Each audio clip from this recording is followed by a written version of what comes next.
नमस्कार, आप देख रहे हैं केकेडी न्यूज में आपके साथ श्रुतिका थपलियाल और वक्त हो चला इस वक्त की कुछ बड़ी खबरों की तरफ। कौन कहता है कि आसमान में सुराख नहीं होता, एक पत्थर तो तबीयत से उछालो यारो, किसी शायर की कही हुई ये पंक्तियां कानपुर के बीटेक थर्ड ईयर के छात्र समरजीत सिंह पर बिल्कुल सटीक बैठती है। जी हां, आपको बताते चले कि कानपुर के इस छात्र ने एक माह की मेहनत के बाद सोलर पैनल से चलने वाले बिना कंप्रेसर के एक पोर्टेबल रेफ्रिजरेटर का निर्माण किया है, जो कि भारत का पहला ऐसा रेफ्रिजरेटर होगा जो बिना किसी कंप्रेसर के सोलर पैनल से चलेगा। ये रेफ्रिजरेटर 4 घंटे की सोलर पैनल से चार्जिंग करने पर लगभग 12 घंटे चलने का दावा किया जा रहा है। इसके साथ ही इसमें एक अतिरिक्त बैटरी भी प्रदान की गई है जो सोलर डिस्चार्ज होने की कंडीशन में कार्य करेगी। आपको बताते चलें कि कानपुर के गोविंद नगर इलाके में रहने वाले बीटेक थर्ड ईयर के इस छात्र ने सोलर पैनल से चलने वाले कंप्रेसर लेस रेफ्रिजरेटर का निर्माण किया है। जब हमने इस होनहार छात्र समरजीत से बात की तो उसने बताया कि वह इस इनोवेशन का श्रेय देश के यशस्वी प्रधानमंत्री नरेंद्र मोदी और योगी जी को देना चाहता है, जिनकी सोलर प्लांट एनर्जी को बढ़ावा देने की सोच ने उसे प्रभावित किया। मेरा नाम राजेंद्र कौर है और मुझे अपने बच्चे पे बहुत खुशी हो रही है। इसने 1 महीने से कमरा बंद करके इसी प्रोजेक्ट पे काम कर रहा था, बताता नहीं था मैं क्या काम कर रहा हूँ, पर आज उसने वो प्रोजेक्ट अपना पूरा कर लिया है। उसने solar base refrigerator without compressor बनाया है। ओके, लगभग लागत की बात रहे या इस ख्याल की बात रहे तो कैसे आपके बच्चे के मन में चीज़ इसके मन में ऐसे आया, ये प्रधानमंत्री नरेंद्र मोदी जी के बारे में सोलर बेस्ड और गरीबों के लिए वो हमेशा सोचते हैं कि कुछ बनाना चाहिए, करना चाहिए, उसी को देख के इसने ये बनाया है। तो आज कैसा महसूस कर रहे हैं कि इसने वर्क किया? मुझे बहुत अच्छा लग रहा है, बहुत गर्व फील कर रही हूँ कि मेरे बच्चे ने वर्क किया है देश के लिए। मेरा नाम जेपी सिंह है और मैं इंडियन रेलवे में लोको पायलट पैसेंजर हूँ। और हमारा लोगों का बैकग्राउंड वैसे तो मूलतः ज़्यादातर फ़ौजी ही रहे हैं और मैं अपनी ड्यूटी में मसरूफ़ रहता हूँ। मुझे तो इतना पता नहीं, हाँ मैं अपनी धर्मपत्नी से इसके बारे में जानकारी लेता रहता हूँ कि ये क्या पढ़ रहा है क्या नहीं कर रहा। लेकिन जैसा ज़्यादातर मैं देखता हूँ, ये आता अपने कॉलेज से आके अपने आप को एक कमरे में सीमित कर देता है और अंदर अपना पढ़ाई भी करता रहता है और कुछ ना कुछ काम करता ही रहता है। लेकिन मैं ज़्यादा डिस्टर्ब नहीं करता रहता हूँ और काफ़ी समय के बाद अब मुझे एक बारी इसने बताया कि मैं एक ऐसा प्रोडक्ट लॉन्च कर रहा हूँ और ये मैंने बनाया है। तो जब इसने उस प्रोडक्ट के बारे में बताया मुझे बड़ी खुशी हुई। मैं पूछा इससे कि आपको कहाँ से प्रेरणा मिली है, तो उसने बताया कि ये जो है इसको मोदी जी से और योगी जी जिस प्रकार से वो गरीबों की सेवा में लगे रहते हैं और उनके लिए निरंतर प्रयासरत रहते हैं, ऐसा ही उद्यम इसकी तरफ से किया गया है। और मुझे ये देख के कि ये इसने मुझे दिखाया और उसका डिमॉन्स्ट्रेशन भी दिखाया और वो काफ़ी अच्छा था। मुझे बड़ी प्रसन्नता हुई, आज गर्व है मुझे और मैं इसे आश्वासन देता हूँ कि हम लोग हर एक तरह से इसके साथ हैं। ये जो करना चाहे इस तरह के काम में कर सकता है। योगी सरकार यूपी में भ्रष्टाचार को खत्म करने के लाख दावे करती है, लेकिन सरकार के ये सारे दावे मैनपुरी जिले में खोखले साबित हो रहे हैं। अधिकारियों और कर्मचारियों की मिलीभगत से लाखों का बंदरबाट किया जा रहा है। मनरेगा की शुरुआत बेरोजगार गरीबों के कल्याण के लिए की गई थी, लेकिन सरकार के विकास की ये योजना भ्रष्टाचार की भेंट चढ़ गई है। कहीं फर्जी जॉब कार्ड बनाकर गरीबों के हक की रकम अमीरों के हवाले कर दी गई है, तो कहीं कागजों में विकास की मांग बहाकर धन का गबन हुआ है। यहाँ पात्र मजदूरों को छोड़कर अपने अपने अपात्र रोजगार से जुड़े लोगों को काम दे दिया गया। सबसे हैरान करने वाली बात तो ये रही कि 9 साल पहले मर चुका व्यक्ति मनरेगा में मजदूरी करता पाया गया। यही नहीं, उसने अपने खाते से पैसे भी निकाल दिए। मामला करहल विकासखंड क्षेत्र के ग्राम पंचायत कुर्रा का है, जहां के निवासी सर्वेश कुमार ने अपने ग्राम पंचायत में हो रहे भ्रष्टाचार की जांच कराने की मांग सीडीओ विनोद कुमार से की है। आरोपों में विकासखंड अधिकारी एवं ग्राम पंचायत अधिकारी के साथ साथ रोजगार सेवक की मिलीभगत के चलते गांव में रहने वाले दुकानदार एवं मृतक लोगों के नाम महात्मा गांधी गारंटी योजना के तहत भुगतान कर लाखों के वारे न्यारे किए जा रहे हैं। काम तो करने जाते हैं, ये मजूरी जहाँ काम है। अच्छा, वैसे नरेगा वाला नहीं जाते सर। नरेगा वाला नहीं मिलता है, मिलता नहीं, जाती नहीं। मतलब मिला नहीं है आज? नहीं, हमारा कार्ड ही सर नहीं बना अभी तक। अच्छा, इसलिए काम नहीं दिया जाता। तो नरेगा के द्वारा आपको कोई अभी तक वेतन भी नहीं, पेमेंट भी नहीं मिला होगा? कुछ नहीं। पिताजी करते थे नरेगा में? नहीं करते कभी थे। पिताजी ने काम किया था? नहीं किया था। गए तो नहीं, एक और दिन नहीं गए। एक भी दिन भी नहीं गए? और न कभी काम किया? आपके बच्चों ने काम किया कभी? कभी नहीं। लेकिन उनके खाते से धनराशि निकाली जा रही है, कैसे निकाली जा रही है?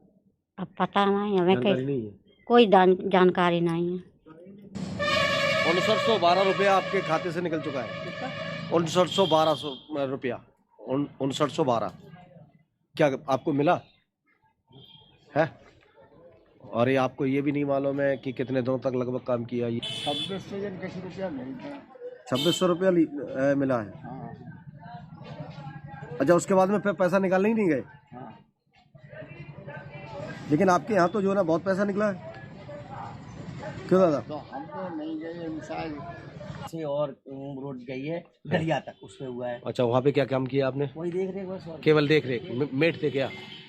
अब वेट ही समझ लो आप, ऐसा 6-7 दिन वहाँ पे भी काम किया? संजाव इकट्ठे कर लेते लोगों को, उसमें ले जाते थे, अच्छा, करवाते रहते। तो आपने अभी तक जो ना धनराशि कितनी निकाली है लगभग, हमें बताएं? कितने दिन तक की साहब? ये जो ना आपने 14 दिन बताए हैं। एक 2800 कुछ पैसों की आई है फिलहाल अभी, उसके बाद अभी नहीं आई। आपका जो है ना आपके खाते से 5712 रुपया निकल चुका है इस बार? जी हाँ, क्या आपको मिला? 5712 जी। नहीं तो ये तो अब 2800 तो कुछ अभी आए हैं, उसके बाद हो सकता है अप्रैल का फिर आए हो सर। नहीं तो अभी देखा नहीं, कंफर्म नहीं किया? नहीं, कंफर्म खाते नहीं, निकल चुका ये। नाला नाला। अच्छा, कितने 2 दिन काम किया है मात्र? और क्या? अच्छा, कुल मिला के जो है 2 दिन का पैसा मिला तुम्हें? हाँ बिल्कुल मिलो। कितना रुपया मिला है भैया आपको? जब 200 रुपये मिल जाए, कितने मिलते वो मिले और कितने कोई मिले? अच्छा, बैंक में कितने बार पैसा निकाला आपने? एक बार। तो वहीं पे कानपुर में एंटी रोमियो स्क्वाड पर सवालिया निशाना लग गया है। महिला कांस्टेबल ने छींटा कसी करने वाले युवक को पीटा और उसका वीडियो सार्वजनिक कर दिया। बदनामी होने के बाद युवक ने भी अपना वीडियो बनाकर गलत तरीके से फंसाने का आरोप लगाते हुए आत्महत्या की धमकी दे दी है। इसके बाद से मामला चर्चा में आ गया है। दरअसल कानपुर आउट के ककुवन थाना क्षेत्र में जीन्स टॉप में घूम रही एंटी रोमियो स्क्वाड की महिला कांस्टेबल को शोहदा पहचान नहीं सका। जाने मन कहाँ जा रही हो, ये कहते ही महिला कांस्टेबल ने दौड़ाकर दबोच लिया। इसके बाद बीच सड़क पर थप्पड़ों से जमकर पीटा और माफी मंगवाई। छूटने के बाद युवक ने अपना एक वीडियो बनाकर सार्वजनिक किया कि उसे गलत तरीके से फंसाया गया है। अगर मैं सुसाइड करता हूं तो इसकी जिम्मेदारी महिला कांस्टेबल और एंटी रोमियो स्क्वाड की टीम होगी। बता दें, छेड़खानी करने के बाद युवक की पिटाई का वीडियो कुछ ही देर बाद सार्वजनिक होकर फैलने लगा। इससे आरोपी की जमकर बेइज्जती हुई और वह गांव में किसी को मुंह दिखाने लायक नहीं बचा। इसके बाद उसने भी अपना वीडियो बनाकर पुलिस पर गंभीर आरोप लगाते हुए फैला दिया। उसने यह भी दावा किया कि अगर वह छेड़खानी कर रहा था तो पुलिस ने उसके खिलाफ कोई एफआईआर दर्ज क्यों नहीं की, उसे इस तरह क्यों जाने दिया। फिलहाल मामला अफसरों तक पहुंच गया और पूरे मामले की जांच की जा रही है। तो वहीं पे बैठ गए हम। इसके बाद में हम बैठे थे तो दो मतलब लेडीज पुलिस वाली आई और हमसे बोली कि खड़ा हो। 2 पुलिस वाले थे, वो शादी वर्दी में लेकिन सब लोग थे। इसके बाद हमसे बोले कि खड़ा हो, तो हम भाई खड़े हुए। बोले कहने लगे ये बता कि लड़कियां क्यों छेड़ता है। हमने कहा सर हम लड़कियां नहीं छेड़ते हैं। बोले कहने लगे कि मतलब बोले कि लड़कियां तू छेड़ता है, ऐसे थोड़ा बकवास करके बोले कहने लगे कि तुझे कहना पड़ेगा। इसके बाद उन्होंने वीडियो सर चालू की। वहाँ पे वीडियो चालू करके आगे पहुँचे बोले कहने लगे कि तुझे कहना पड़ेगा, कुछ भी हो तुझे कहना पड़ेगा कि तूने लड़की छेड़ी है। वो पुलिस वाली जो लेडीज पुलिस वाली थी उन्होंने हमारे ऊपर मार लगाई और बोली कि तुझे कहना पड़ेगा। हमने कहा जी मैम हम नहीं कह सकते, ऐसा कुछ नहीं कह सकते। नहीं, बोली कहना पड़ेगा, हमें कुछ ना कुछ करना है। ठीक है। इसके बाद ले जा करके हमें और वो ले जा कर नदी के नहर के पास हमें गाड़ी अपनी खड़ी की। वो 112 नंबर से ले गए थे, गाड़ी खड़ी करी। इसके बाद में बोले कहने लगे कि लेडीज पुलिस वाली से बोले कहने लगे, वो पुलिस वाले जो थे बोले कहने लगे इसकी मार लगाओ, पहले तो इसकी मार लगाओ फिर ये कहेगा कि हमने किया है। हमने कहा सर जो हमने किया नहीं तो हम झूठ क्यों बोले। बोले कहने लगे तूने किया है इसे करते रहे सर। तो हमने कहा सर हमने नहीं, कुछ नहीं, ऐसा कुछ नहीं किया है। तो बोले नहीं तूने किया है। इसके बाद में सर उन्होंने मारा और हमारे ऊपर गलत आरोप लगाया है। गलत आरोप लगा के बोले, हमें धमकी नहीं, बोले कोर्ट से तुझे ऐसा करेंगे वैसा करेंगे, कोर्ट से तुझे भेजेंगे और तेरी कभी जमानत नहीं होगी, ऐसा हम लगाएंगे केस। तो हमने कहा सर आप हम गलत शक कर रहे हैं, हमने ऐसे हैं नहीं। इसके बाद हमें हमारी गलत वीडियो बना के हमारी वीडियो बनाई उन लोगों ने और सोशल मीडिया पे डाल दी है। सोशल मीडिया पे डाल के हमें गलत बदनाम किया जा रहा है। अब हम आत्महत्या करने के लिए मजबूर हैं और हमारे अगर आत्महत्या हमने की और आत्महत्या करते समय अगर पूरा सपोर्ट जाता है तो आत्महत्या इन्होंने करवाई है, ये हम तो कहना चाहते हैं कि इन्होंने करवाई। इसीलिए हमने वीडियो बना के डाली है कि काश अगर हमने आत्महत्या की तो पुलिस वाले 5 पुलिस वाले हैं, पूरे पुलिस वाले जिम्मेदार होंगे हमारी मौत के। हम इतना कहना चाहते हैं सर, हम ऐसे हैं नहीं जैसा हमें बनाकर डाला गया है। हमें खबर सिद्धार्थनगर से है, जहां सोमवार को कलेक्ट्रेट कर्मचारियों ने विरोध प्रदर्शन किया। बीते दिनों प्रतापगढ़ में एसडीएम ने कलेक्ट्रेट कर्मचारी की हत्या कर दी थी। इसी के बीच लगातार विरोध ने कर्मचारियों ने कलेक्ट्रेट गेट पर तालाबंदी कर दी और जमकर नारेबाजी भी की गई। कर्मचारियों का कहना है कि जिस एसडीएम ने कलेक्ट्रेट कर्मचारी की पीट कर हत्या कर दी उसे जल्द से जल्द बर्खास्त किया जाए और गिरफ्तार करके जेल में डाला जाए। हाँ जी, ये बताइए आप लोग ये प्रदर्शन क्यों कर रहे हैं? जी, प्रतापगढ़ जिले से लालगंज तहसील के उप जिलाधिकारी श्री ज्ञानेंद्र विक्रम सिंह यादव द्वारा श्री सुनील कुमार शर्मा नायब नाजिर की लाठियों से पीट कर निर्मम हत्या की गई है, जिसके विरोध में हम लोग धरने पर बैठे हैं। क्या किए हैं आप लोग, क्या मांग है? जी, मांग हमारी ये है कि पहले उप जिलाधिकारी दोषी उप जिलाधिकारी की वो गिरफ्तारी की जाए और उनको बर्खास्त किया जाए। दूसरी मांग है 1 करोड़ की क्षतिपूर्ति मृतक के परिवारजनों को दी जाए और तीसरी मांग है कि मृतक आश्रित की तत्काल नौकरी नियुक्ति की जाए। क्या किया आप लोग प्रदर्शन में? कलेक्ट्रेट क्या किया? कलेक्ट्रेट में ताला बंद करके हम लोग धरने पर बैठे हैं। 3 बजे जिलाधिकारी द्वारा हम माननीय मुख्यमंत्री जी को ज्ञापन प्रेषित करेंगे। खबर जौनपुर से है, जहां एक इनामी बदमाश ने खुद एसपी कार्यालय पहुंचकर आत्मसमर्पण कर दिया। इनामी बदमाश पर पुलिस ने 50,000 का इनाम घोषित कर रखा था। एसपी सिटी के सामने आत्मसमर्पण करते हुए बदमाश ने कहा कि मेरे ऊपर सुल्तानपुर पुलिस ने 50,000 का इनाम घोषित कर रखा है। मेरे ऊपर 17-18 मुकदमे दर्ज हैं। मुझे एनकाउंटर का डर था, साथ ही योगी आदित्यनाथ का बुलडोजर कभी भी मेरे घर पर चल सकता था, इसलिए मैंने आज एसपी जौनपुर के सामने आत्मसमर्पण करने का मन बनाया है। कितने के नाम है? सर 50,000। मुकदमे कितने तुम्हारे पर? 16-17। तो आज सरेंडर करने क्यों आए यहाँ पे? वजह क्या है? इनकाउंटर का डर है या बुलडोजर का है? किस चीज़ का डर है बताया?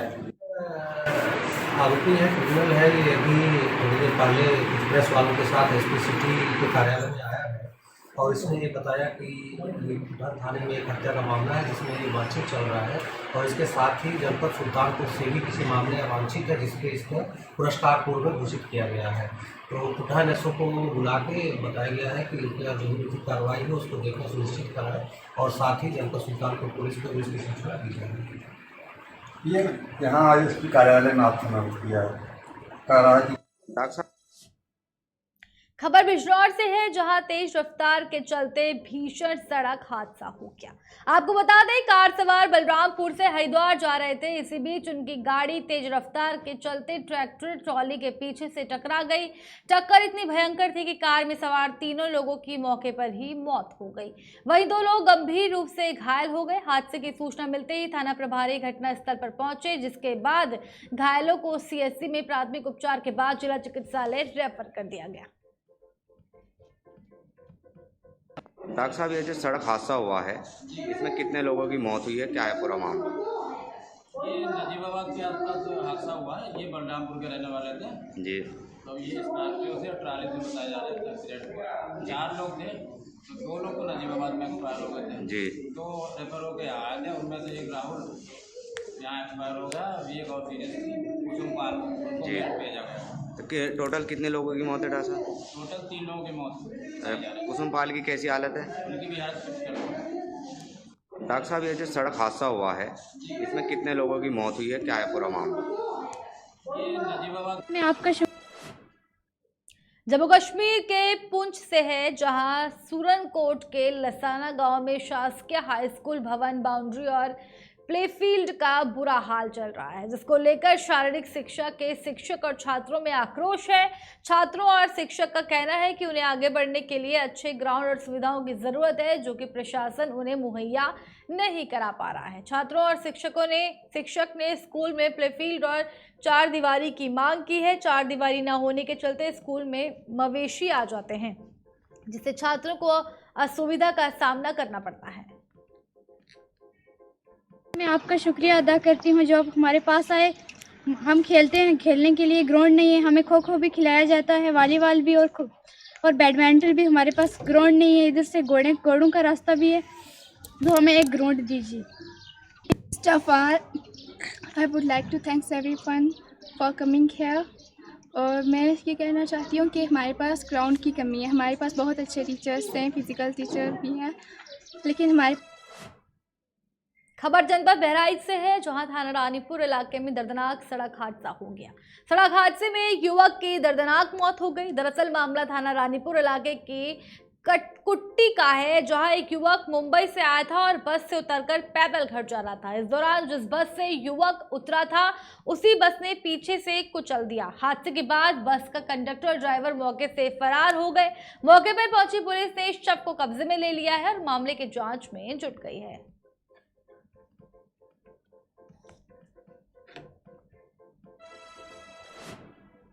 खबर बलरामपुर से है, जहां विकासखंड श्रीदत्तगंज किलोही बिनौनी गांव में सघन मिशन इंद्रधनुष अभियान का शुभारंभ किया गया। इस अभियान का शुभारंभ अपर मुख्य चिकित्सा अधिकारी ने फीता काट कर किया।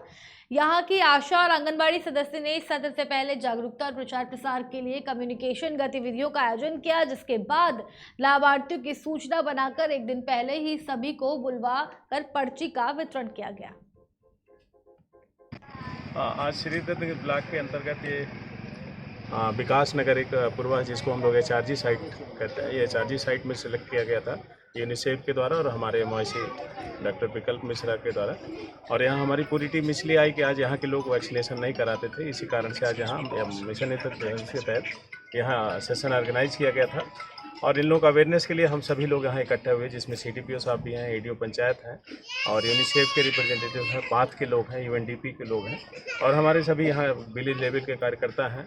यूनिसेफ के BMC यहाँ अमित श्रीवास्तव, सभी लोगों ने मिलकर के प्रयास किया और सभी परिवार यहाँ मोबिलाइज हो गए हैं। और हम उम्मीद करते हैं कि यहाँ के लोग आगे से अच्छा टीकाकरण कराएंगे और इसका इफेक्ट यहाँ के लोगों को आएगा, जिससे जो हमारी 10 से 11 बीमारियाँ जो उत्तर प्रदेश के बलरामपुर जिला एस्पिरेशनल जिले में चल रही हैं, वहाँ के बीमारियों को कंट्रोल करने में और इन बच्चों को भविष्य सुरक्षित करने में इससे सहायता मिलेगी। और हम सभी लोगों से यहाँ के लोगों की अपील करेंगे कि सभी लोग जो हम लोग प्रयास कर रहे हैं उसमें सभी लोग अपना सहयोग दें और अपने बच्चों को और अपने गर्भवती औरतों का टीकाकरण अवश्य कराएं और इस लक्ष्य को पूरा करें, जो भारत सरकार का सपना है कि कम से कम 90% टीकाकरण हर किसी का लग जाए, क्योंकि ये हमारे नोमैड्स पर उसमें गिने जाते हैं इसीलिए, और ये लोग खतरे के लिए उस पर रहते हैं, तो इनको सुरक्षित होना ज़्यादा जरूरी है और हम सभी से गुजारिश करेंगे। खबर सीतापुर के मिश्रिक से है, जहां प्रभारी निरीक्षक को एक निवासी ने एक शिकायती पत्र सौंपा। इस पत्र में पीड़ित ने आरोप लगाया कि उसकी भूमि पर कब्जा करने की नियत से मोहल्ले के कुछ लोग एक राय होकर आए और अश्लील गालियां देते हुए लाठी डंडों से तोड़फोड़ करने लगे। लाठी डंडे से उसका छप्पर गिरा दिया गया और छप्पर में आग लगाकर जलाने की कोशिश की गई। पीड़ित व्यक्ति ने घटना की सूचना कोतवाली पुलिस को दी, जिसके बाद मौके पर पहुंची पुलिस ने दोनों पक्षों को समझा बुझाकर शांत कर दिया, लेकिन आरोपियों के खिलाफ कोई कार्रवाई नहीं की गई। इसलिए पीड़ित ने मामले की शिकायती पत्र प्रभारी निरीक्षक को देकर आरोपियों के खिलाफ कार्रवाई करने की मांग की है।